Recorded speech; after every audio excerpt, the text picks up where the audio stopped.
Hello and welcome to Lesson 7.5A. I've entitled this video, The Era of Reform. This video is going to cover pages 452 to 458. Reform and Women's Rights. The period between 1815 and 1860 in the United States is sometimes called the Era of Reform because there were so many movements for social reform during this period. Reformers fought to end slavery, increase access to education, improve conditions in prisons, expand women's rights, and more. Question number one, why is this time period called the Era of Reform? It's called this because there were so many movements to changing things in this country. Number two, what are four examples of things that reformers tried to change during this time period? They tried to, number one, end slavery. Number two, increase access to education. Number three, improve conditions in prisons. And number four, expand women's rights. The Era of Reform. Social reform is an organized attempt to improve what is unjust or imperfect in society. The impulse toward social reform had political, social, and religious causes. Political ideals lead to reform. As you have read, during the Jacksonian era, politics was becoming more democratic. More people could vote and take part in government than ever before. Still, some critics said American society was not living up to its ideals. They pointed to the promise of liberty and equality expressed in the Declaration of Independence. A society based on these ideals, they argued, would not allow slavery. Others asked why women had fewer rights than men. By changing such injustices, reformers hoped to move the nation closer to its political ideals. Question number three, what is social reform? That is an organized attempt to improve what is unjust or imperfect in society. Number four, what were some of the points made by those who wanted to see political reform in the United States? Well, they said, hey, look, in the Declaration of Independence, it talks about liberty and equality, and right now we're not doing that. We're not doing it because of slavery, and we're not treating women with the same equality and liberty that is promised in the Declaration of Independence. So if we're ever going to live up to the ideals that Thomas Jefferson wrote, we need to fix the problems of slavery and injustice towards women. Social conditions call for reform. As you have learned, the Industrial Revolution was changing the American economy and working conditions, especially in the North, and cities were growing rapidly. Crowded cities created new challenges for social well-being. At the same time, there was a growing need for an educated workforce. As American society changed, it required new institutions to meet its changing needs. Number five, how is America's social conditions changing during the era of reform? Well, more and more people, especially in the North, were moving to big cities, and these new cities that were getting bigger and bigger had brand new challenges, such as clean water and removing trash. And at that same time, these problems needed a more educated group of people to solve them. The Second Great Awakening and its causes. During the colonial era, many American Protestant Christians believed in predestination. According to this idea, God decided in advance which people would attain salvation after death. This belief led many people to worry that they could do nothing to be saved. So question number six, the main idea behind the concept of predestination was that God had already predestined which people would be saved and which people would not. And so imagine that if you believed in that, imagine thinking that it didn't matter what you did, God already was going to decide which direction you were going in. For those people that were religious, that was a pretty scary thought. During the 1700s, Protestant thinkers in England and the colonies began to argue that salvation depended on a person's actions in this life. Its leaders stressed free will rather than predestination. They taught that individuals could choose to save their souls by their own actions. In the early 1800s, a dynamic religious movement known as the Second Great Awakening swept the nation. Arguments by religious thinkers were the main cause of this movement. Another cause was the democratic spirit of the Jacksonian era, which encouraged people to think independently and not blindly obey established religious authorities. So question number seven, what was the main idea behind the concept of free will? Well, free will taught not that things were predetermined by God, but that you, the individual, had a choice You could choose to save yourself by your own actions. And so that concept, as it grew, made people realize my actions are important and I can actually help society, and in doing so also help myself. Question number 8. What occurred in America during the Second Great Awakening? Well, people were moved to want to improve and do things better. To stir religious feelings, preachers held revivals, huge outdoor meetings. Revivals might last for days and attract thousands of people. A witness recalled the excitement of a revival at Cane Ridge, Kentucky. Primary source, James B. Finley. The vast sea of human beings seemed to be agitated as if by storm. I counted 7 ministers all preaching at once. Some of the people were singing, others praying, some crying for mercy. One leader of the Second Great Awakening was a minister named Charles Grandison Finney. A powerful speaker, Finney taught that individual salvation was the first step toward, quote, the complete reformation of the whole world. Question number 9. What happened at revivals? Well, revivals were these huge outdoor meetings where people would go sometimes for days. Lots of people were there, and they would listen to ministers and preachers talk and give sermons. Such teachings had effects that changed the country, inspiring a number of new social reform movements. These ranged from equal education for women and African Americans to the abolitionist movement. Inspired by religion, these social reformers began a lasting tradition in American culture of working to improve society. Question number 10. What effect did the religious teachings of that time have on American society? Well, it improved it. It reformed it. We saw changes including those in education for women and African Americans, a rise in the abolitionist movement, and it also started a long tradition in America of trying to make America a better, more just society. Social reform movements. The emphasis that the Second Great Awakening placed on improving society inspired many Americans. These Americans launched a number of reform movements with far-reaching effects on prisons, care of the disabled, education, and attitudes toward slavery. Women often played a leading role in these reform movements. One of the most vigorous social reformers was Dorothea Dix, a Boston schoolteacher whose strong religious beliefs spurred her to care for those less fortunate. She turned her attention to what one minister called the, quote, outsiders in society, criminals, and the mentally ill. Question number 11. What were the 4 major reform movements that were inspired by the Second Great Awakening?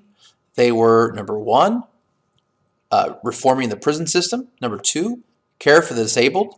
Number 3, education. And number 4, attitudes towards slavery. Number 12, which groups of people did schoolteacher Dorothea Dix want to help during this time period? She wanted to help the criminals and the mentally ill. Reforming care of the disabled. In 1841, Dix visited a jail for women near Boston. She was outraged to discover that some of the prisoners were not criminals, but mentally ill. Dix demanded to know why these women were locked in small, dark, unheated cells. The jailer replied that lunatics did not feel the cold. During the next 18 months, Dix visited every jail, poorhouse, and hospital in Massachusetts. Her shocking reports helped persuade state legislatures to fund a new mental hospital. So question 13, what actions did Dorothea Dix take to improve society? Well, she visited jails and poorhouses and hospitals, trying to work for better conditions for those in those places. Primary source, Dorothea Dix. I proceed, gentlemen, briefly to call your attention to the present state of insane persons confined in cages, closets, cellars, stalls, pens, chained, naked, beaten with rods, and lashed into obedience. Dix went on to inspect jails as far away as Louisiana and Illinois. Her reports persuaded most legislatures to treat the mentally ill as patients, not criminals.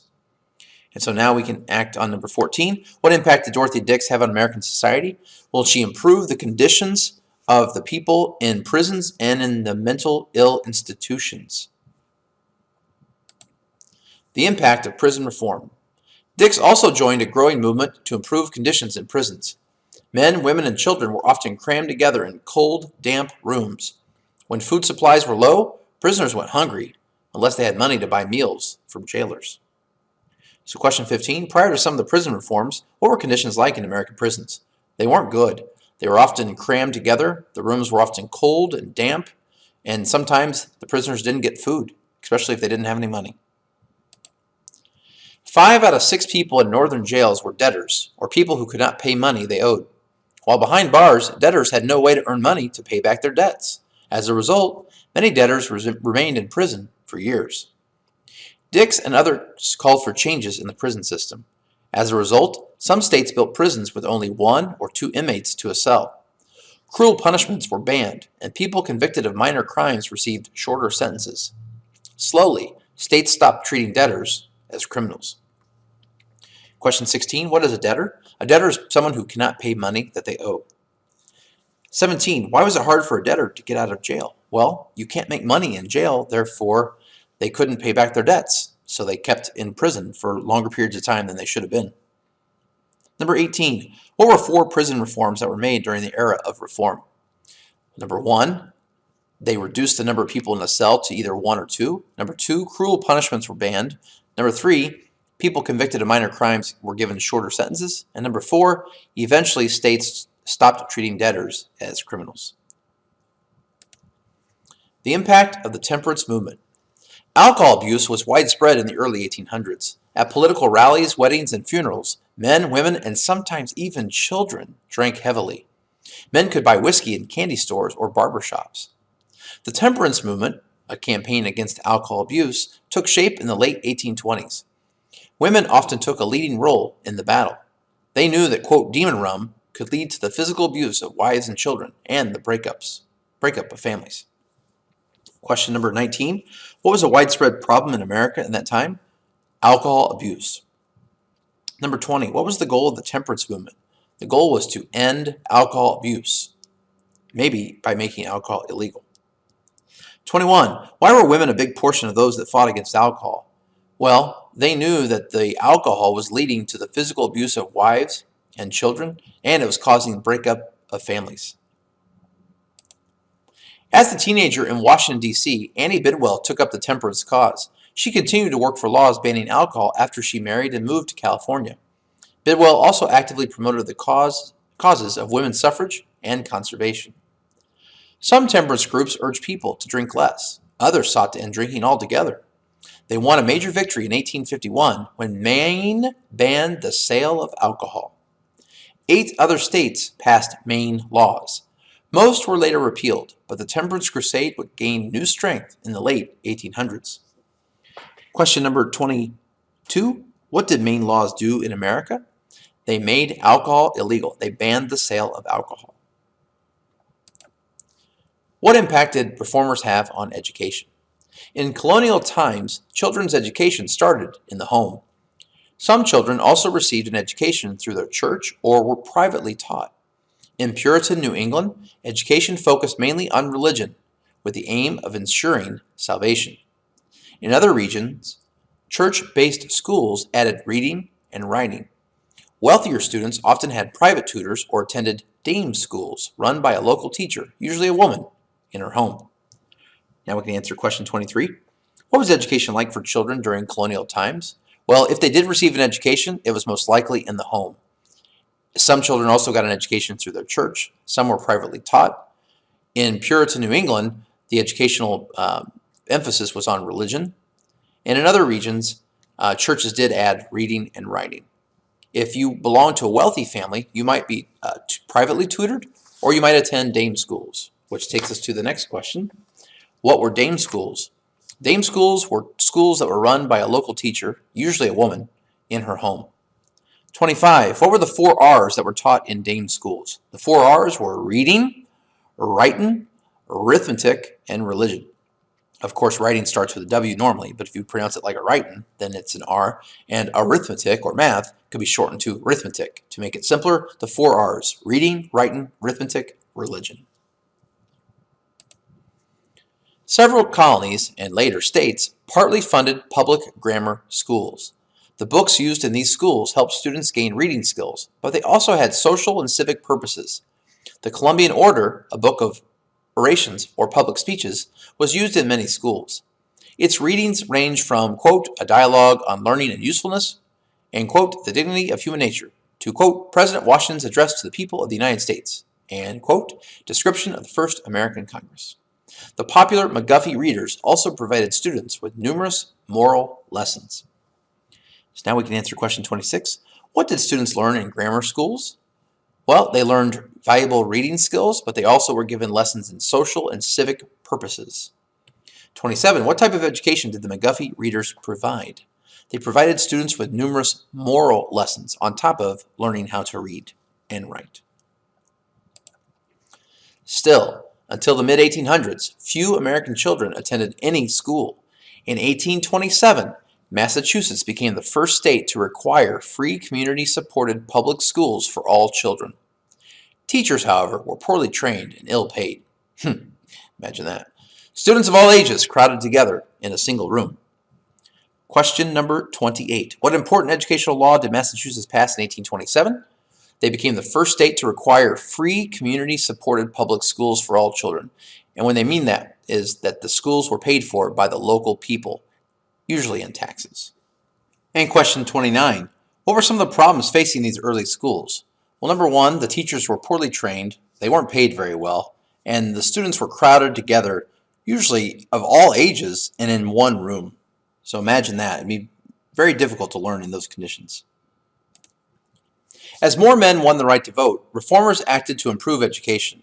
They argued that a republic required educated citizens. They also believed that children should not spend their whole day working in a factory. They belonged in school.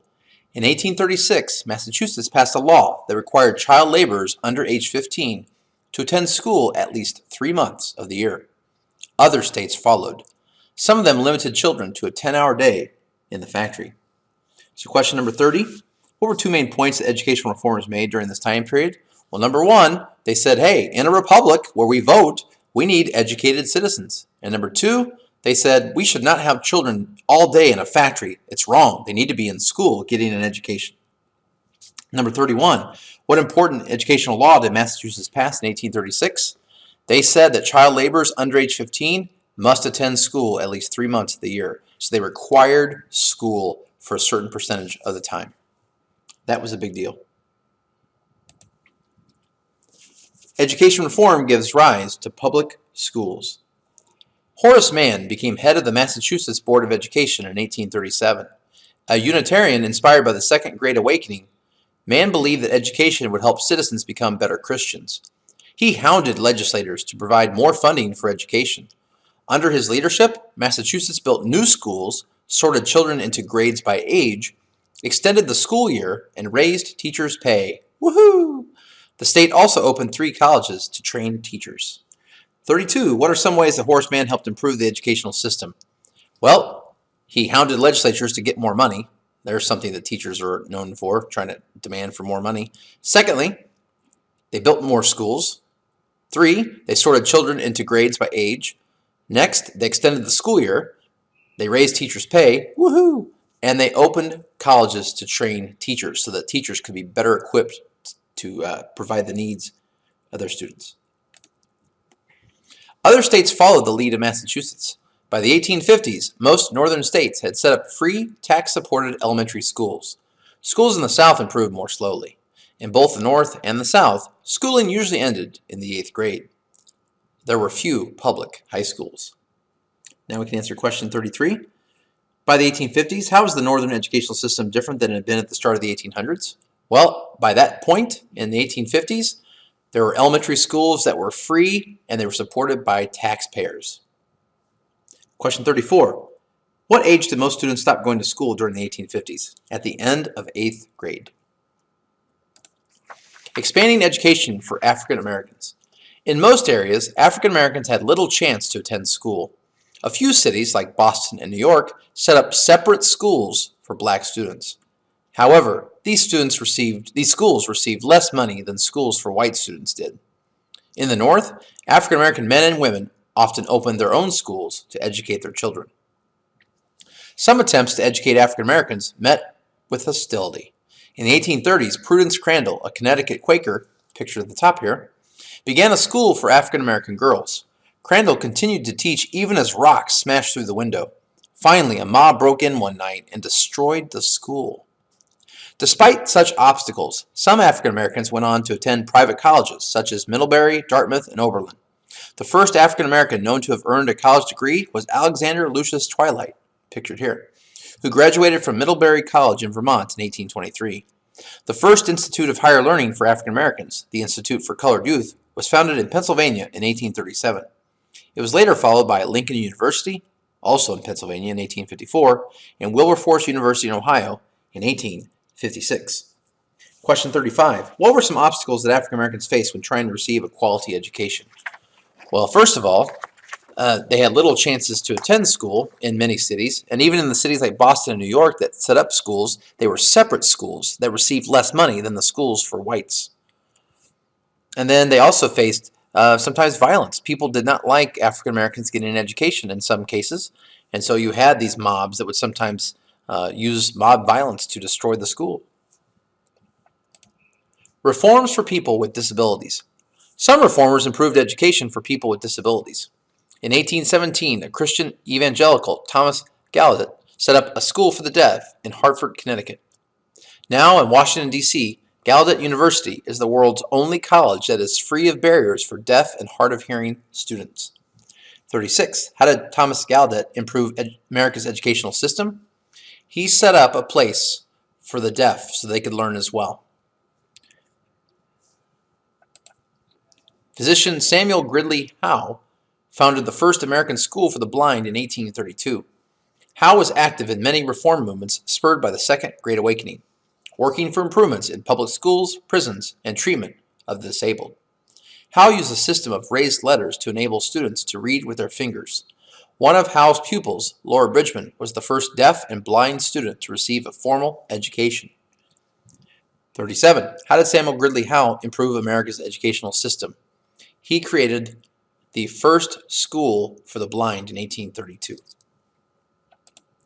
Well, thank you very much for watching. Since a lot of the focus of this video was on education, I've got a school joke for you. Why science teachers should not be given playground duty. Thank you and have a nice day.